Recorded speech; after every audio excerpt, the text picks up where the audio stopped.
जाके भैया से कहब रे बुझा न पड़े छो।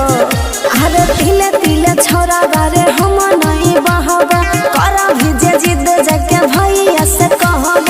दिल सा करे तुम्हें के छौरी भरा पूरा चल खिले दही चूड़ा लागत नहीं चाहत तपाई देबो घुरा चल खिले दही चूड़ा। दिल सा करे तुम्हें के छौरी भरा पूरा चल खिले दही चूड़ा।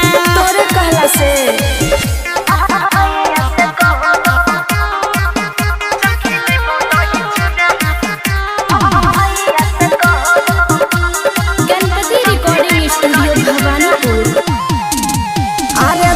चूड़ा खाइले रे मन न छबे कल रे छोरा सुन ले हे रे तोरा जैसन के ताना खिलावे वाला ठेकल हमर स्पेशल माल छै। अच्छा दही चूड़ा खाइले रे मन न छबे कल तोरा जैसन के ताना खिलावे वाला ठेकल। मीठा तिला कुटा नमक न गोरा गोरा चल खिले दही चूड़ा लागत नहीं चाहत तपाई देबो घुरा चल खिले दही चूड़ा।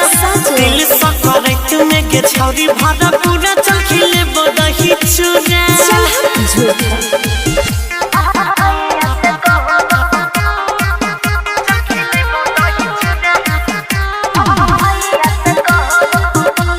Ganpati recording studio Bhawanipur.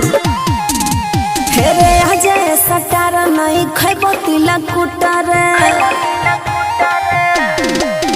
छोरा जाना तो दे भैया ता देता तोरा कुटर। अरे तोहर भाइयों के देख लेबो।